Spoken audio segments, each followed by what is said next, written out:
So I wrote a blog this month on a favourite subject of mine, the subject of confidence, which, as you can imagine, in my work as a leadership coach, comes up as a subject fairly often. And it relates to things that you find yourself struggling to do. So it might be about taking a big strategic decision, a capital investment, could be about a difficult conversation you've got to have. One more recently has been about the relationship between business partners even. So all of these things look like they're relatively isolated challenges, but in fact they all are underpinned by a lack of confidence or a feeling of a lack of confidence. But what is confidence and what causes us to experience it or lack it? Let's have a talk. So my working definition of confidence is your ability to take decisions and actions in the face of uncertainty or risk. And that's about as generalised a statement as you're going to get on the subject of confidence, because below that, the experience of confidence or lack of it and the situations in which that experience manifests are unique for each individual. So your sense of confidence or lack of it will be very different to mine in any range of situations.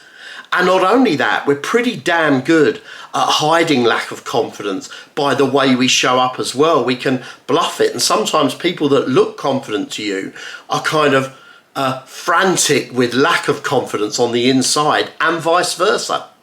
So this means there's no real single solution to addressing the issue of confidence. And in fact, I'm not convinced it's even really a thing at all. Confidence is a feeling, a sensation. So if we want to solve that, we've got to look below at what it is that's causing us to feel confident or a lack of confidence. So in my mid-20s, I used to do rock climbing, and I quite often use metaphors from those days in my work.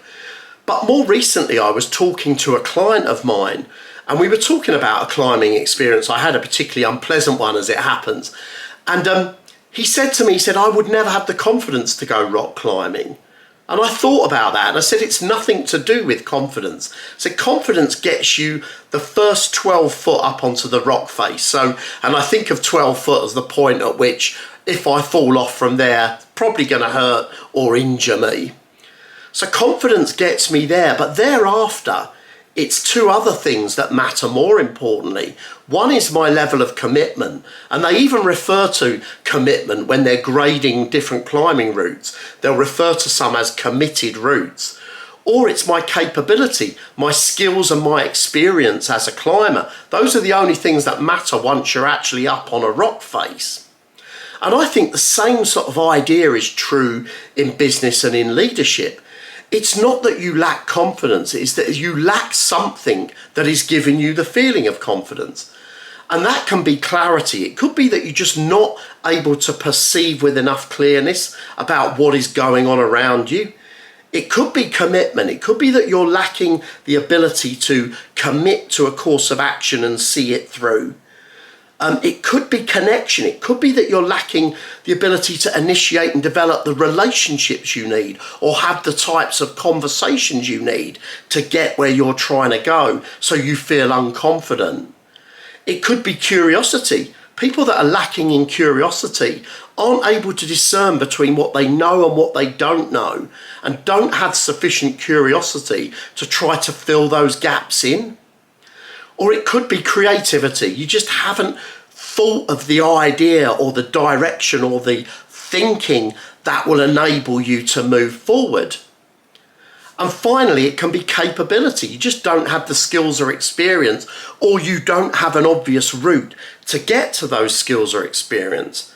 So any one of those or combination of those will combine together to either make you feel confident or lacking in confidence. So if you want to deal with confidence in yourself or in other people in your team, deal with the underlying causes using these 6 C's as your guide.